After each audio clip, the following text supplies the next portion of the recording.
अस्सलाम वालेकुम dear students, कैसे हैं आप लोग। मैं उम्मीद करता हूं कि आप लोग खैर खैरियत से होंगे। डियर स्टूडेंट्स, आज हम लोग CS610 की असाइनमेंट नंबर 1 के सोल्यूशन को फाइंड करेंगे। सबसे पहले क्वेश्चन में हमसे ये कहा गया है, using a proper probing tool on command line interface CLI in your computer laptop obtain the root information of www.vu.edu.pk up to 3 hops।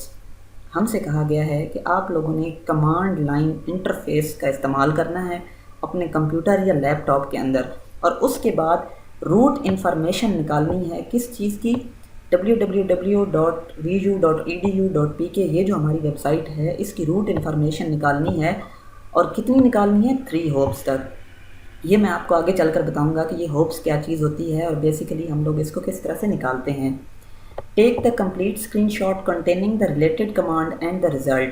तो आप लोगों ने इसका रिज़ल्ट जो निकलेगा, जो हम लोग अभी थोड़ी देर के बाद जो फंक्शन सर अंजाम देंगे, उसका आपने स्क्रीनशॉट लेना है और उसको आपने एक वर्ड की फ़ाइल के अंदर डाल के भेज देना है।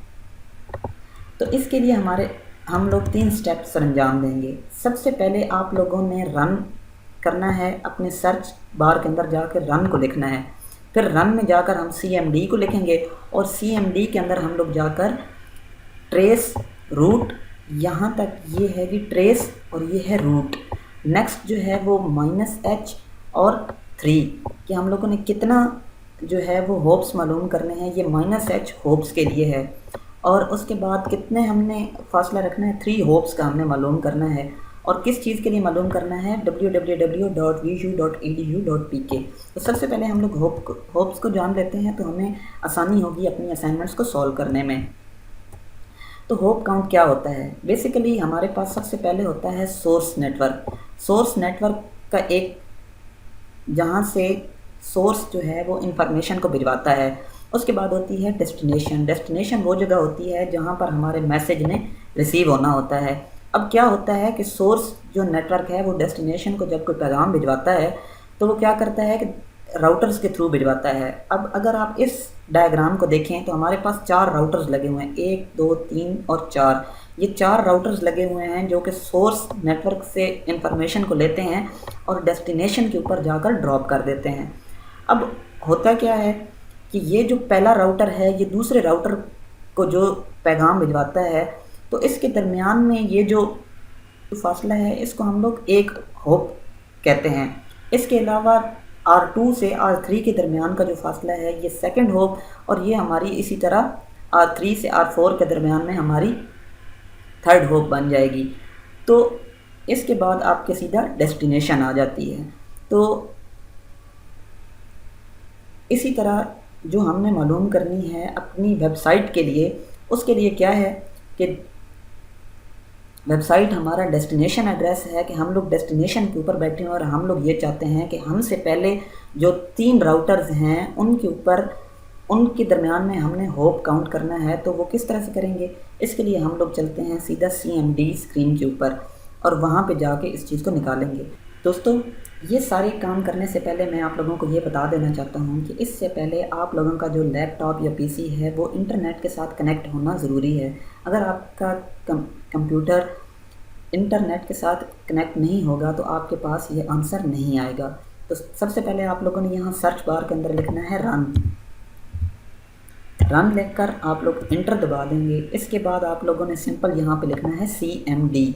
CMD लिखने के बाद आप ओके करेंगे तो आपके पास इस तरह की एक ब्लैक स्क्रीन जो है वो शो होना शुरू हो जाएगी। अब आपने यहाँ पे लिखना है TRACE, ट्रेस, आगे रूट, RT से मुराद है रूट, स्पेस देंगे -H, -H से मुराद है होप्स।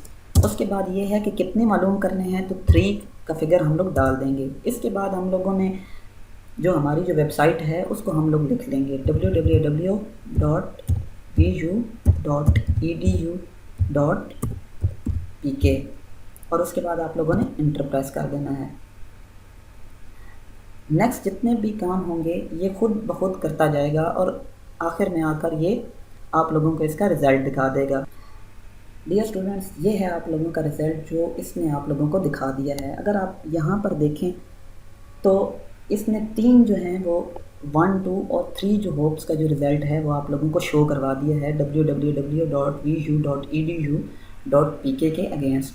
तो अब आप लोगों ने क्या करना है, दोबारा जाना है सर्च के ऊपर और यहाँ पे स्निपिंग टूल जो है उसको इस्तेमाल करना है। स्निपिंग टूल के ऊपर आप क्लिक करेंगे तो यहाँ पर इस तरह का इंटरफेस बनकर आ जाएगा। न्यू के ऊपर क्लिक करेंगे और सिंपली यहाँ पे लेफ़्ट क्लिक करके आप लोगों ने इस स्क्रीन को यहाँ से क्रॉप कर लेना है। जैसे ही क्रॉप करेंगे ये स्क्रीन कुछ इस तरह से आ जाएगी। Ctrl+C का बटन प्रेस करना है और वर्ड की फ़ाइल के अंदर आप लोगों ने इसको पेस्ट कर देना है। तो सिंपल सा ये एक स्टेप है और बहुत ही आसान किस्म का स्टेप है। मैं उम्मीद करता हूँ कि आप लोगों को पहले क्वेश्चन की समझ आ चुकी होगी। तो चलिए चलते हैं अपने नेक्स्ट क्वेश्चन की जानिब। नेक्स्ट क्वेश्चन ये है, Suppose in a shared network of 5 computers, a 15 MB file is transferred by a computer without breaking down into packets across the network with 56 KB capacity। अब बेसिकली एक 5 computers का एक network है जिसकी जो speed है वो 56 KB पर सेकेंड की उसकी कैपेसिटी है, लेकिन हम लोगों ने उसके ऊपर 15 MB की एक फ़ाइल है जो कि हम लोगों ने ट्रांसफ़र करनी है। तो अब हमने ये बताना है कि कितने टाइम के अंदर, कितने मिनट्स के अंदर जो हमारी फ़ाइल है वो एक जगह से दूसरी जगह चली जाएगी इस नेटवर्क के ऊपर जिसकी कैपेसिटी 56 KB पर सेकेंड है। तो इसके लिए जो फार्मूला इस्तेमाल होता है टाइम को कैलकुलेट करने के लिए वो है file size divided by transfer rate. File size हमारे पास 15 MB है और ट्रांसफ़र रेट हमारे पास 56 KB पर सेकेंड है। अब अगर आप लोग यहाँ पर देखें तो ये 15 MB है। हम लोगों ने इसको 15 MB को दोबारा हम लोगों ने केबीज बिट्स के अंदर लेकर आना है। बिट्स के अंदर लाने के बाद फिर हम लोग इसको डिवाइड करेंगे तो हमारा जो आंसर है वो करेक्ट आ जाएगा। तो सबसे पहले इसका तरीकाकार कुछ यूँ है, आप राइट साइड पर देखें तो मैंने आप लोगों को समझाने के लिए कुछ डेटा दिया हुआ है कि 8 बिट जो हमारे हैं वो 1 बाइट के बराबर होता है। इस तरह 1000 बाइट्स जो हैं वो 1 किलो बाइट्स के इक्वल और 1000 किलो बाइट्स जो हैं वो 1 मेगा बाइट्स के इक्वल होता है। अब यहाँ पर आप लोगों को फाइल साइज़ दिया गया है, ट्रांसफ़र रेट दिया गया है। हम लोगों ने 15 MB को केबीज़ के अंदर लाना है। अब अगर आप लोग इसको देखें तो 15 को हम लोग 1000 के साथ जब मल्टीप्लाई करेंगे तो हमारे पास 15,000 आ जाएगा बाइट्स के अंदर। उसके बाद 15,000 को हम लोग अगर 8 बिट्स के साथ मल्टीप्लाई करेंगे तो 1,20,000 KB जो है वो हमारा आंसर आ जाएगा। अब हम लोगों ने टाइम रिक्वायर्ड का जो फार्मूला है इसके अंदर कीमतें जो हमारी जो वैल्यूज़ हैं वो पुट कर देनी है। 1,20,000 डिवाइडेड बाई 56, तो ये हमारे पास 2142.86 सेकेंड्स जो है वो हमारे पास आंसर आ जाएगा। अब हम लोगों ने इसको मिनट्स के अंदर जब कन्वर्ट करना है तो उसको मिनट्स के अंदर हम लोग किस तरह कन्वर्ट करेंगे, 2142.86 डिवाइडेड बाई 60, तो ये हमारे पास 35.71 मिनट्स जो हैं वो आंसर आ जाएगा। अब जो 35.71 मिनट्स लगेंगे एक फ़ाइल जो कि हमारी 15 MB की फ़ाइल है उसको 56 KB पर सेकेंड के जो कैपेसिटी वाला नेटवर्क है उस पर शेयर करने के लिए 15 MB की जो फ़ाइल है उसको 56 KB पर सेकेंड की जो कैपेसिटी वाला नेटवर्क है उस पर शेयर करने के लिए हमारे 35.71 मिनट्स लगेंगे। नेक्स्ट इसी क्वेश्चन की सेकंड पार्ट है, उसके अंदर कहता है now if the same file is broken into 200 bytes packets, अगर यही सेम फाइल हमारी 2000 बाइट्स पैकेट्स पर ब्रेक कर दी जाए, then you are required to calculate the time in seconds that other computer must wait before beginning of data transfer। तो हम लोगों ने टाइम कैलकुलेट करना है कि कितना टाइम लगेगा कि दूसरा जो कंप्यूटर है वो अपना डेटा ट्रांसफ़र करे। सबसे पहले हम लोग यहाँ पर ये देख लेते हैं कि हमें पैकेट का साइज़ जो है वो 2000 बाइट्स दिया गया है। इसके लिए जो फार्मूला इस्तेमाल किया जाता है वो time is equal two packets divided by transfer rate. Transfer rate हमारे पास वही 56 KB पर सेकेंड ही है। अब हम लोगों ने क्या करना है कि जो हमारे पास बिट्स हैं इनको किलो बाइट्स के अंदर लेकर जाना है। तो इसके लिए हम लोग क्या करेंगे कि 2000 को मल्टीप्लाई करेंगे 8 के साथ तो ये हमारे पास 16,000 बिट्स जो है वो आंसर आ जाएगा। हम लोग सिंपली फार्मूले के अंदर डेटा को पुट कर देंगे, time required is equal to 16,000 divided by 56, तो ये हमारे पास 285.71 सेकेंड्स जो है वो आंसर आ जाएगा।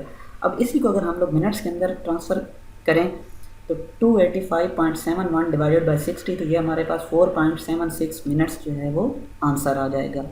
तो 4.76 मिनट्स लगेंगे एक कंप्यूटर को कि वो वेट करेगा दूसरे कंप्यूटर का कि वो अपने जो पैकेट्स हैं उनको एक जगह से दूसरी जगह पे ट्रांसफ़र कर सके। तो ये थी CS610 की असाइनमेंट नंबर 1। मैं उम्मीद करता हूँ कि आप लोगों को असाइनमेंट की समझ आ गई होगी, लेकिन अगर आपको कहीं पर भी कोई सी बात की समझ ना आ रही हो तो आप मुझसे कमेंट करके या मुझे मेल करके भी पूछ सकते हैं।